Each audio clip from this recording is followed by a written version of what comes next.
Pertanyaan yang pertama ini ditujukan untuk Dokter Domi. Ini ada pertanyaan, Dok. Ini selama pandemi ini banyak yang menentang untuk vaksinasi, bahkan teori konspirasi dan sebagainya. Teknik komunikasi untuk kelompok-kelompok ini bagaimana Dokter Domi pendekatannya? Mungkin ada tanggapan Dokter Domi? Monggo silahkan. Ya, terima kasih Dokter Yongki. Jadi pelatihan untuk mengatasi hesitancy ini butuh sehari penuh ya. Jadi materinya itu banyak. Tapi intinya adalah kelompok yang sangat kanan Anda boleh lupakan. Jadi kelompok yang sudah tidak bisa dirubah ya, yang mengatakan bahwa dinding putih itu hitam, itu sudah dengan cara apapun nggak bisa. Jadi kelompok ini bisa disingkirkan, tidak perlu lagi diurus. Kelompok yang kiri jelas sangat membantu. Jadi sudah juga tidak memerlukan upaya. Yang perlu digarap adalah kelompok di tengah. Swaying floating mass ini sangat terpengaruh oleh pemberitaan. Jadi pemberitaanlah yang perlu di-counter dengan baik. Masalahnya kalau Anda ketik kata vaksin di Google, maka 10 situs teratas adalah kelompok anti vaksin. Sebab dia menghitung dari banyaknya hit. Dan hit ini banyak. Di negara maju seperti di Amerika, kelompok anti vaksin itu beranggotakan Donald Trump, Robert Kennedy, ya, Jim Carrey, Oprah Winfrey. Jadi orang-orang yang terkenal di situ adalah motor dari gerakan anti vaksin. Bukan sesuatu hal yang mudah untuk melawan. Tapi para vaksinolog, para klinisi yang bekerja yang berhubungan dengan vaksin, tidak berada pada posisi pasif. Mereka juga tidak berhenti untuk memberikan pernyataan. Tergantung pada pemerintah negara itu, siapa yang akan mendapat angin. Maka Anda lihat, di Amerika Serikat ketika presiden yang lama dengan presiden hari ini itu sangat berbeda. Ya, hampir bertolak belakang. Dan itu sangat mempengaruhi bagaimana penanganan mereka terhadap COVID, termasuk vaksinasi. Saya kira itu juga terjadi di Indonesia. Jadi saran saya adalah lupakan kelompok yang sangat ekstrim, garaplah kelompok yang berada di tengah. Saya kira itu yang prinsip utama. Ya, terima kasih Dr. Domi. Pertanyaan yang mirip untuk Dr. Ari Baskoro. Ini ada bagaimana cara meningkatkan imunitas lansia dan teknik sosialisasi lansia yang takut untuk divaksin ini. Mungkin ada kiat-kiat khusus, Dr. Ari. Monggo silakan. Ya, terima kasih Dr. Yongki. Jadi memang masyarakat itu bisa menerima program pemerintah. Ya. Konsepnya adalah kalau dia melek soal pengetahuan medis. Ya. Kemarin tuh juru bicara ya sudah bilang mengatakan bahwa bagaimana mengusahakan masyarakat itu bisa memahami ya tujuan-tujuan atau harapan dari pemerintah. Bagaimana caranya? Ya banyak membaca. Literasi itu harus ditingkatkan. Jadi seseorang yang memahami ya maksud dari beberapa tujuan vaksinasi dan sebagainya ya, insya Allah akan bisa lebih menerima itu. Jadi ini ada baiknya ya. Dr. Dominikus sering nulis ya, misalnya di Jawa Pos ya dan sebagainya ya. Saya juga sering menulis, itu maksudnya tujuannya edukasi ya. Harapan kita itu memang begitu. Khususnya untuk lansia yang melalui jalur seperti ini. Jadi sejawat semua jangan segan-segan. Kalau memang ditanya oleh orang-orang tertentu ya, itu jawablah sesuai keilmuan Anda. Ya.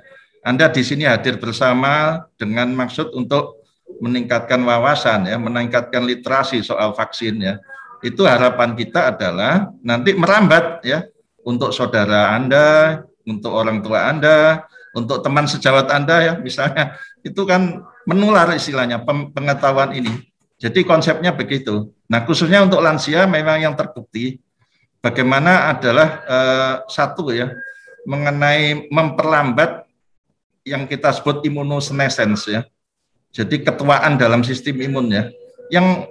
Yang bisa evidence based itu memang exercise ya, olahraga, kemudian adalah mengurangi dampak-dampak penyakit-penyakit kronik sebagai istilahnya ya, yang menimbulkan dampak misalnya yang berat ya, koinsiden dengan penyakit-penyakit yang lain ya. Jadi kalau kita bisa menurunkan angka masalah dengan hipertensi terkontrol, diabetes terkontrol, saya kira Dr. Yongki paham sekali ya. Regulasi gula darah itu sangat penting ya. Kalau HbA1c di bawah 7,5% itu katanya benar-benar imun sistem seperti normal ya. Tidak lupa yang lain ya. Jadi pengelolaan hipertensi, pengelolaan asma ya dengan obat-obat itu akan mengurangi risiko ya, memperlambat imunosenescence ya. Jadi termasuk komponen-komponen yang kita sebut imunonutrien ya. Jadi sederhananya ya sayur itu, sayur buah yang banyak mengandung antioksidan ya. Zinc misalnya, selenium ya. Itu ada apa? Mengurangi dampak imunosenescence ya. Jadi masih banyak sebetulnya. Sekarang orang meneliti tentang bagaimana probiotik ya. Nah, itu ya salah satu ya. Oke, saya kira gitu sementara. Ya, terima kasih Dr. Ali. Semoga bisa menjadi lebih jelas untuk yang bertanya tadi. Pertanyaan selanjutnya untuk Dr. Dominikus, ada 2 pertanyaan, ini mirip dok, saya jadikan satu. Jadi, apakah ada perbedaan efektivitas dari vaksin PCV dengan cara 2+1 dan 3+1? Dan apakah ada data anak yang divaksin PCV 13 lebih terlindungi jika tertular COVID-19? Monggo, Dokter. Terima kasih. Aslinya ya, jadi semua regulator di seluruh dunia, FDA, BPOM, EMA dan sebagainya akan melihat data uji klinik. Dan uji klinik terhadap vaksin PCV dilakukan dengan konsep 3+1. Jadi semua izin pertama mereka adalah 3+1. Ketika imunisasi ditangani oleh negara, di mana biaya menjadi soal, maka negara perlu mencari cara yang paling efisien untuk melakukan. Kanada menjadi negara pertama yang mencoba, kalau 2+1 bisa apa enggak? Ya, jadi pabriknya sendiri tidak pernah melakukan 2+1. Jadi Kanada melakukan dan membuktikan bahwa 2+1 itu mirip dengan 3+1. Tapi jangan lupa, itu dilakukan ketika Kanada sudah mencapai coverage imunisasi yang tinggi. Sehingga penular tidak lagi banyak. Bahkan ketika lebih tinggi lagi, Inggris mencoba melakukan 1+1. Dan Inggris pada hari ini sudah memberikan 1+1. Inggris tidak lagi 2+1. Jika angka herd immunity-nya tidak tinggi, coverage tidak tinggi, kita nggak punya data yang baik. Jadi perusahaannya tidak pernah mengubah, mereka tetap menggunakan 3+1 untuk perseorangan. Ya. Tapi di tingkat negara memang hitungannya berbeda. Itu yang pertama. Yang kedua, apakah PCV melindungi COVID? Ini bisa ditarik juga untuk influenza, dengue, dan BCG. Kita nggak punya data trial mengenai PCV, influenza, dan dengue. Yang ada adalah data observasional. Data observasional menunjukkan bahwa mereka yang punya antibodi dengue kemungkinan lebih tahan ya, tapi saya agak susah untuk membuktikan hal ini secara saintifik. Jadi ini kan data observasional itu banyak biasnya. Kedua, mengenai PCV kemungkinan tidak ada efek. Ketika influenza mungkin ada efek. Satu-satunya yang ada trialnya, tapi sekarang belum selesai adalah BCG dengan COVID. Ini adalah BCG yang diberikan pada saat dewasa, bukan BCG kita yang waktu anak-anak. Salah, keliru. Jadi kelompok ini diberi BCG lagi pada umur sekarang ini, kemudian dilihat, tapi penelitian ini belum selesai. Ya, sampelnya lumayan banyak dari banyak negara seluruh dunia karena mereka mendapat dana dari Gates. Kita akan lihat apakah BCG protektif atau tidak. Tapi dalam konteks PCV, tidak. Namun, banyak anak-anak COVID yang mati di negara-negara seperti Indonesia itu adalah tidak cuma karena COVID-nya, tapi karena penyakit tambahan lainnya. Nah, dalam hal ini, ya betul sangat protektif. Terima kasih. Ya, terima kasih Dr. Doni. Saya lanjutkan untuk pertanyaan pada Dr. Ali. Ini ada pertanyaan dok, bila titer antibodi sudah turun di sirkulasi, ini apakah juga menunjukkan bahwa B-cell memory sudah menurun kemampuannya? Dan B-cell memory ini punya efek memori sampai berapa lama tanpa booster? Monggo Dr. Ali. Terima kasih Dr. Yongki. Jadi memang pertanyaan itu sering ya. Bagaimana sih memori itu akan bertahan berapa lama ya? Jawabannya itu ya tak gawe guyonan wae. Kalau kita sudah masuk ke rumah masa depan 2 kali 1 meter ya, itu barulah berakhir memori. Jadi gampangannya apa? Memori tidak akan pernah berakhir ya. Yang menurun titernya itu memang antibodi ya. Antibodi itu kalau tidak kontak dengan antigen pemicunya, dia nanti akan menurun secara bertahap. Ya. Jadi kita observasi dari kasus-kasus COVID ya, pasca terpapar itu nanti berapa lama ya? Ya, penelitian masih berlangsung. Vaksin juga begitu, berapa lama? Masih berlangsung ya. Belum bisa dijawab dengan jelas itu ya. Nah, sekarang antibodi ya itu memang akan menurun ya secara bertahap, yang tiap-tiap pemicu atau tiap-tiap antigen itu memiliki yang berbeda-beda ya. Seperti contoh misalnya ya, mumps ya, itu tahan lama ya. Hepatitis A juga bertahan lama ya. Tapi misalnya typhoid, influenza ya, tidak bisa bertahan lama. Cuma memori tetap ada. Memori ini tujuannya memang akan menangkap sinyal yang kalau kita memberikan antigen ulangan, nanti dalam bentuk booster begitu. Saya kira begitu nggih, Dr. Yonggi. Terima kasih untuk Dr. Ari. Ini ada pertanyaan, dengan target cakupan vaksin berapa persen untuk bisa tercapai herd immunity dan berapa lama efek proteksi dari vaksin COVID? Apakah beda nanti pada lansia? Dan juga bagaimana tanggapan dosis terkait dengan vaksin? Satu persatu ini Dr. Borongan ini pertanyaannya. Langsung dijawab, Dr. Yonggi? Iya, monggo Dokter. Nah, jadi kalau memang mencapai herd immunity ya, itu secara umum penelitian mengatakan 70% cukup. Tapi ada orang lain mengatakan 60%, ada yang 80% ya. Tapi konsepnya dari yang gambar yang tadi yang saya sampaikan ya, intinya semakin banyak orang-orang di sekitar orang-orang yang berisiko sudah divaksin ya, maka orang-orang yang berisiko ini akan istilahnya terhambat oleh orang-orang yang sudah divaksin gitu. Jadi ada barriernya manusia yang sudah divaksin. Jadi orang-orang yang berisiko tinggi ya dengan sendirinya akan menurun risikonya karena orang-orang sekitarnya sudah divaksin ya.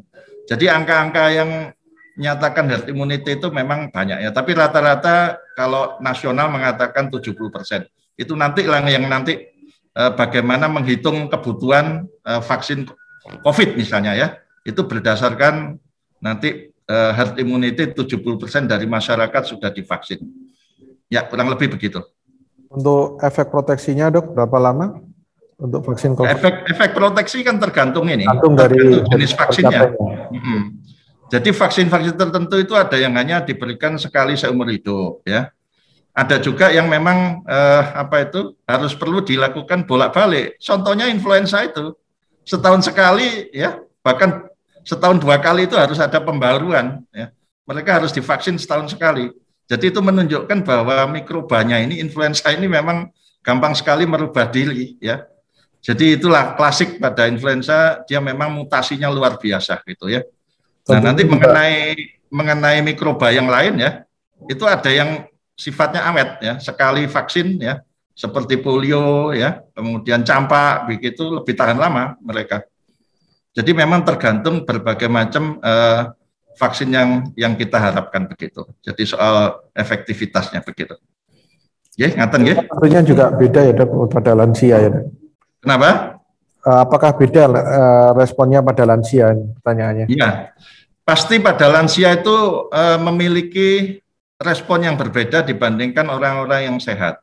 Ya, memang penelitian-penelitian ya pada lansia itu menunjukkan respon imun ya. Jadi terbentuknya ini khususnya, terbentuknya itu lambat, kualitasnya juga kurang ya. Jadi daya ikatnya terhadap antigen itu relatif rendah. Akibatnya juga begitu, mereka juga turun lebih cepat dibanding orang-orang yang istilahnya masih imunokompeten begitu ya. Tidak hanya pada lansia, pada penyakit-penyakit tertentu yang kita kenal ya. Contohnya di bidangnya Dr. Yongki ya. Itu ada penelitian respon imun pada diabetes ya. Itu juga tergantung HbA1c ya. Bagaimana kualitas daripada monosit orang diabetes itu HbA1c menentukan. Jadi banyak faktor yang menentukan ya. Jadi tidak bisa kalkulasi antara tua dan karena banyak komorbid yang harus kita perhitungkan pada vaksinasi itu. Saya kira gitu ya. Terima kasih, sangat jelas Dr. Ari. Terima kasih penjelasannya. Dr. Domi, ini ada 2 pertanyaan yang saya rangkum menjadi 1. Vaksin COVID-19 yang ideal untuk anak usia 10 tahun, apakah ada, Dok? Dan apakah anak usia 18 tahun tidak perlu untuk vaksin COVID-19? Monggo, Dr. Domi. Ya, pada saat ini hanya vaksin Pfizer yang sudah mendapat izin untuk 12 sampai ke atas ya. Moderna sedang mengajukan karena mereka juga sudah selesai. AstraZeneca sedang melakukan 5 tahun ke atas, tapi belum selesai. Jadi kalau itu selesai, kita punya vaksin untuk 5 tahun ke atas, tapi tidak di bawahnya. Pfizer sudah mulai untuk di bawah 12 tahun, tapi saya kira kita butuh waktu untuk mendapat hasilnya. Ya, semua vaksin-vaksin yang dinyatakan terbuka ini, jadi data penelitiannya jelas, bisa dievaluasi oleh banyak orang, lebih mudah untuk diterima oleh dunia daripada yang tidak jelas tiba-tiba keluar hasilnya. Ya, seperti vaksin Cina mengatakan dia sudah mencoba untuk 3 tahun ke atas. Tapi tidak ada waktu persiapan penelitiannya, kita nggak tahu, tiba-tiba datanya ada. Nah ini kadang-kadang menimbulkan pertanyaan. Sebagai bukti, ketika Rusia mengeluarkan hasil Sputnik, dalam waktu 1 minggu setelah dia publikasi, keluar surat pernyataan bahwa ada beberapa data di dalam publikasinya dia itu yang meragukan dan membutuhkan klarifikasi. Tapi mereka tak pernah melakukan klarifikasi. Dan itu diulangi lagi pada publikasi fase 3-nya. Jadi keterbukaan mengenai riset di dunia internasional sekarang adalah satu hal yang sangat penting. Kita sampai hari ini tidak punya vaksin dari yang masuk ke Indonesia yang bisa untuk di bawah 18. Tapi mRNA akan masuk ke kita pada semester 2 tahun ini. Nah itu bisa untuk 12 ke atas, tapi tidak di bawahnya. Jadi untuk anak-anak, saya kira seperti itu. Cuma menurut saya, anak bukanlah aktor utama untuk transmisi. Anak lebih banyak sebagai korban. Kalau sekolah dibuka terus peningkatan kasus, bukan anak yang nulari, orang dewasa di sekolah itu. Jadi salah satu saran adalah, kalau anak belum divaksin, semua orang dewasa di lingkungannya harus sudah divaksin. Seperti metode kuning ya, kepompong pada pertusis. Saya kira begitu, Dr. Yongki. Ya, terima kasih. Dr. Ari, ini ada pertanyaan, ini masuk terus ini pertanyaan dari kolom question and answer. Izin tanya ke Dr. Ari, Dok, selama pandemi untuk lansia diberikan vaksin influenza dan pneumonia, dan kapan bisa diberikan vaksin COVID? Maksudnya jarak pemberian antara vaksin COVID dengan pneumonia atau influenza. Mohon sarannya, Dok. Monggo, Dr. Ari. Soal vaksin vaksin COVID ya, itu hampir semua uji klinis guyonannya egois ya. Jadi mereka meneliti vaksinnya sendiri. Jadi vaksin pertama dan kedua tidak boleh ada interaksi dengan vaksin yang lain ya. Memang sekarang ada penelitian ya, yang khususnya misalnya AstraZeneca dengan Pfizer. Yang pertama Pfizer, yang kedua AstraZeneca ya. Kemudian di US juga begitu, ada penelitian-penelitian yang menggabungkan dua jenis vaksin ya. Tapi rata-rata rekomendasi ya, itu selesaikan dulu ya, selesaikan dulu vaksin COVID begitu ya. Kalau COVID sudah selesai ya, kemudian antibody respon boleh dikatakan maksimal, kapan maksimal? Adalah 28 hari setelah vaksin yang kedua ya. Baru boleh ada memberikan vaksin-vaksin yang lain begitu, termasuk pneumonia, termasuk influenza. Jadi ini yang pernah saya tulis problem pada haji ya, misalnya pada umroh. Kewajiban kita sekarang adalah memberikan vaksin yang seperti diminta oleh Arab Saudi misalnya ya, Pfizer, Moderna atau AstraZeneca. Tapi yang beredar di Indonesia hanya Sinovac dan AstraZeneca sampai sekarang ya. Jadi artinya apa? Sangat mungkin memang kita sulit akan berangkat haji begitu. Belum lagi nanti kalau memberikan meningitis, belum lagi influenza atau pneumonia. Inilah kendala ya yang mungkin akhirnya nanti jemaah haji tahun 2001 ini akan kemungkinan jadi gagal begitu ya. Jadi intinya memang sekarang kewajiban untuk vaksinasi ya pada usia-usia tertentu, khususnya yang mau berangkat haji semakin bertambah ya. Nah, kalau tidak untuk kepentingan haji ya, itu pneumonia atau influenza ya, itu hanya diberikan atau indikasinya kasus tertentu sebetulnya ya. Mereka yang berisiko kalau mengalami infeksi influenza atau pneumonia akan menjadi lebih berat ya.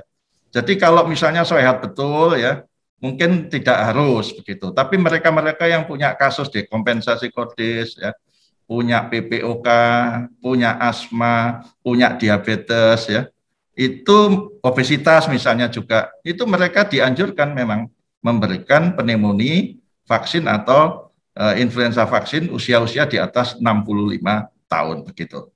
Ya, jadi indikasinya memang ya, Dr. Yongki banyak ya. Saya kira begitu, nggih. Ini terkait dengan penjelasan Dr. Ari tadi mengenai umroh dan haji, ini juga ada pertanyaan salah seorang nakes 55 tahun dengan DM tipe 2 yang sudah divaksin Sinovac 2 kali dan antibodinya titernya 10.000.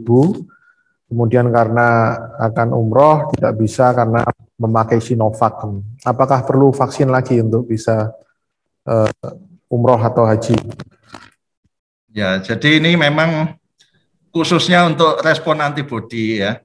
Respon antibodi yang berapa yang dikatakan protektif ya. Sampai saat ini memang belum ada standarisasi internasional ya. Bahkan ada yang antibodinya hanya sedikit tapi ternyata dia protektif. Kita tidak bisa menghitung peranan sel-sel imun yang lain ya. Misalnya peranan NK, peranan daripada CD8, peranan daripada imun sistem yang tidak masuk neutralizing antibody ya. Antibody itu tidak semuanya neutralizing sifatnya. Ada yang sifatnya membantu yang kita sebut antigen dependent cell cytotoxic ya, membantu CD8 ya. Itu sampai sekarang belum bisa kita standarisasi. Jadi memang penelitian terakhir ya, WHO juga statementnya begitu. Belum ada standarisasi untuk mengatakan bagaimana antibodi yang protektif itu berapa ya. Jadi sekarang kan rame-rame nih orang ya habis divaksin periksa neutralizing antibody ya, SRBD, anti SRBD ya. Apakah benar? Ya boleh-boleh saja, tapi ternyata itu tidak ada korelasinya sama sekali dengan protektivitas begitu ya. Jadi memang untuk apa itu? Untuk antibodi terhadap COVID, memang begitulah adanya ya. Kita masih perlu data penelitian yang lebih banyak lagi. Tadi apa, Dr. Yongki? Ada pertanyaan lagi yang belum tadi? Apa mengenai apa? Terima kasih, Dr. Ari. Ganti ke Dr. Domi ya, Dok. Ini ada pertanyaan, bagaimana izin bertanya bagaimana dengan imun yang terbentuk pada bayi yang disusui oleh ibu yang menerima vaksin, seperti halnya pada ibu menyusui yang telah menerima vaksin COVID. Ya, di ASI ada antibodinya. Jadi pada ibu menyusui itu ASI ibunya akan mengandung antibodinya. Jadi itu salah satu keuntungan bagi ibu menyusui. Ya, rekomendasi untuk tiap vaksin berbeda-beda. Secara umum tetap harus menghitung risk and benefit. Vaksinolog tidak berada pada posisi untuk menentang vaksin apapun untuk menyusui. Persoalannya agak berbeda kalau hamil, tapi saat ini rekomendasi ibu hamil sama dengan menyusui.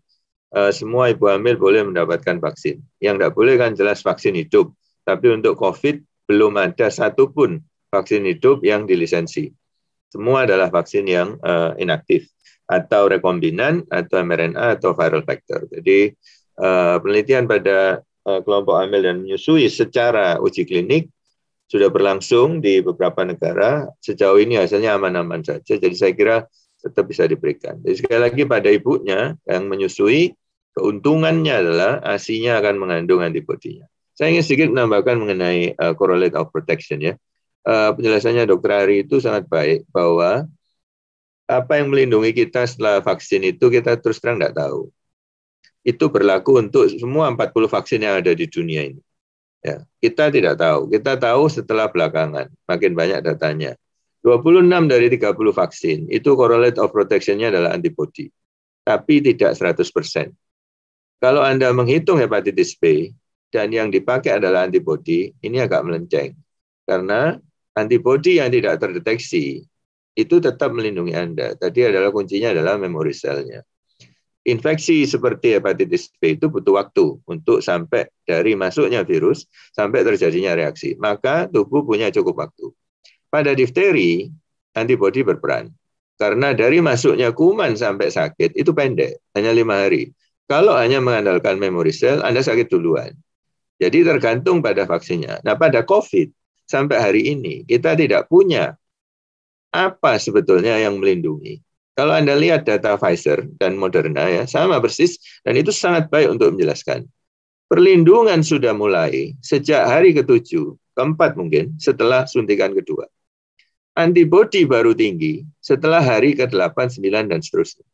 Jadi sebelum antibodinya tinggi, orang sudah terlindungi. Dengan kata lain, maka antibodi bukanlah perlindungan utama atau satu-satunya untuk vaksin ini. Dan itu berlaku untuk semua vaksin. WHO sampai hari ini tidak punya kesepakatan correlate of protection-nya itu apa. Jadi kita masih terus menunggu, ya. Dan itu bedanya mengapa pada Sinovac, AstraZeneca maupun Pfizer, walaupun antibodinya sama-sama tingginya, hasil di Bandung itu serokonversi 92%, ya. Jadi itu sangat tinggi. Tetapi efikasi tidak sama. Oleh karena respon terhadap sel T dan lain-lainnya itu berbeda. Ya, jadi saya kira untuk hal ini semua vaksinolog di seluruh dunia sama, advisnya seperti Dr. Ari tadi, Anda tidak perlu mengukur antibodi setelah imunisasi. Sebab itu tidak menunjukkan kalau dia tidak terdeteksi, Anda tidak kebal. Saya kira ini sangat penting bagi kita semua, ya, terutama para praktisi kesehatan. Demikian, Dr. Ya, terima kasih, Dr. Doni. Ini ada penanya yang resen. Saya juga akan memberikan kesempatan kepada mereka yang resen. Afdal Hasbi, silakan. Dr. Afdal, silakan.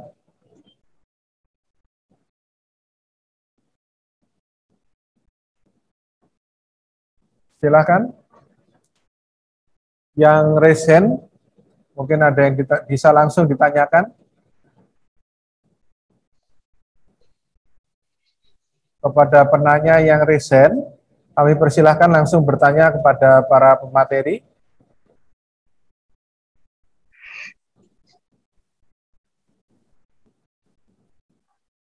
Baik, kalau tidak ada, sebagai pertanyaan terakhir, ini ada pertanyaan ditujukan kepada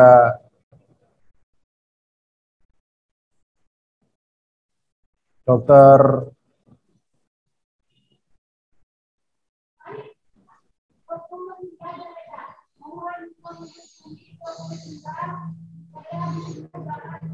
Ari Baskoro. Ini ada pengalaman bahwa ada penderita 17 tahun, beliau diimunisasi dan 2 hari kemudian timbul demam setelah diperiksa PCR, ternyata positif COVID-19.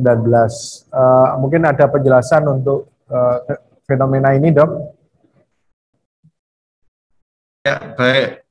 Ini kalau kita tidak cepat merespon ya, hal-hal yang begini, nanti timbul gosip, ya, timbul berita-berita hoax, loh mari divaksin kok malah kena infeksi, ya. Kan begitu ya. Jadi ini ada istilah yang kita sebut breakthrough infection ya. Jadi antibodi belum terbentuk sempurna ya, pada saat itu orang sudah masuk atau terpapar oleh COVID ya. Akibatnya apa? Sebelum sempurna terbentuknya respon imun, maka dia terinfeksi ya. Jadi itu dalam istilah COVID ada istilah breakthrough infection ya. Jadi memang hal ini membuktikan bahwa satu ya yang bisa kita jadikan pelajaran ya, bahwa vaksin itu tidak satu-satunya atau serta-merta ya melindungi Anda 100% dari penularan ya. Jadi ada konsep sebetulnya yang penting itu adalah protokol kesehatan ya. Kita memakai masker itu risikonya sudah turun banyak ya. Jadi dalam hal ini saya memakai masker ini tujuannya juga untuk edukasi. Saya tidak pernah lepas masker, istilahnya begitu. Jadi menjaga jarak ya, sering mencuci tangan ya, jangan pegang-pegang area muka, itu kalau dihitung-hitung masing-masing sudah menurunkan risiko. Bahkan vaksin itu hanya kesekian ya, nomor sekian begitu. Jadi sekali lagi orang yang mungkin lupa ya, atau mungkin ya banyak yang lupa bahwa setelah vaksin terus mereka gembira sekali ya pulang untuk lebaran ya, ketemu keluarga ternyata masih juga kena COVID ya. Jadi itu istilahnya breakthrough infection itu Dr. Yongki. Ngaten nggih? Ya, baik. Terima kasih semua pertanyaan sebagian besar sudah dijawab oleh beliau-beliau pakarnya dan sudah banyak transfer ilmu yang telah diberikan oleh beliau berdua. Semoga semua ini membawa pencerahan bagi kita semua. Untuk take home message, mungkin ada yang disampaikan Dr. Dominikus di akhir acara ini untuk para peserta. Monggo kami persilahkan, Dok. Ya, kembali pada pencegahan lebih penting dari pengobatan. Jaga 5 sebelum yang 5, jaga sehat sebelum sakit. Maka vaksin punya peran baik dari segi kesehatan maupun non-kesehatan. Jadi sebetulnya tidak ada tempat untuk meragukan, ya, tergantung dari sudut pandang mana Anda melihatnya. Tapi kita tahu bahwa bukti-bukti ilmiah sudah ke arah sana, bukti-bukti non-ilmiah ke arah sana. Jadi saya kira kita perlu konsisten, ya, imunisasi seperti bermain bola, semakin banyak yang terlibat, semakin baik sebetulnya. Semua orang perlu untuk bekerja sama, tetap melanjutkan program ini, dan kita tahu bahwa makin banyak yang bisa kita lindungi dengan vaksinasi, mestinya kita semakin sejahtera. Demikian, terima kasih. Ya, terima kasih. Dr. Ari Baskoro, mungkin ada take home message yang bisa disampaikan untuk para peserta pada siang hari ini, Dok. Oke, terima kasih Dr. Yongki.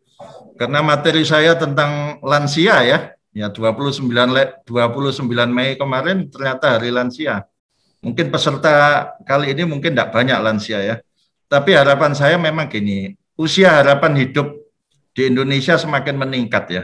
Katanya sekitar 73 tahun sudah ya. Walaupun demikian artinya apa? Bahwa usia harapan hidup yang meningkat itu akan disertai dengan penyakit-penyakit yang tadi saya sudah sebut low grade inflammation.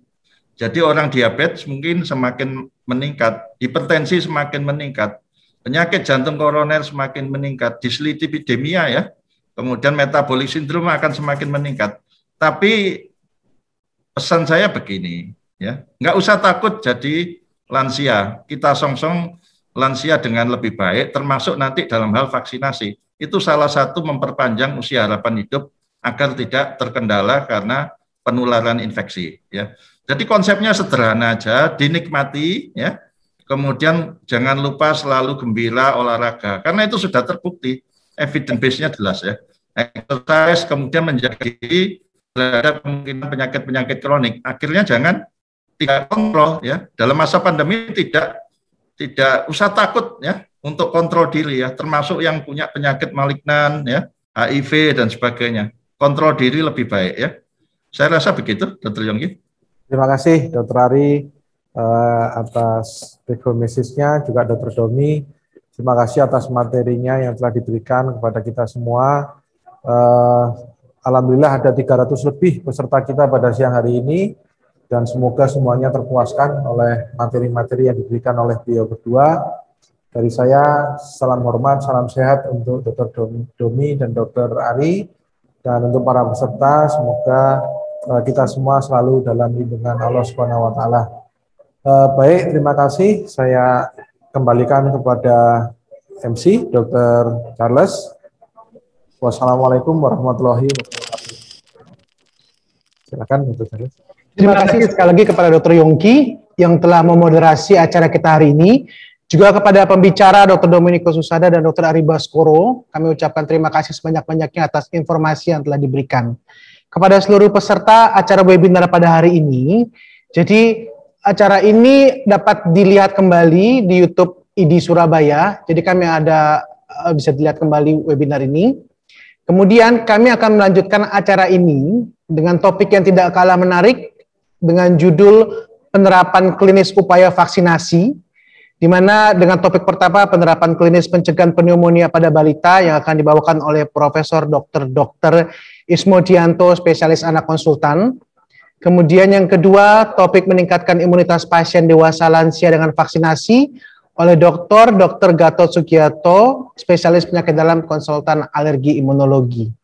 Yang akan diadakan pada tanggal 7 Agustus 2021 hari Sabtu pukul 9 sampai 11. Jadi demikian akhir acara kita pada hari ini. Kami ucapkan terima kasih kepada seluruh peserta yang telah ada dari awal sampai akhir. Kami undang kembali lagi untuk acara kita berikutnya pada tanggal 7 Agustus. Wassalamualaikum warahmatullahi wabarakatuh.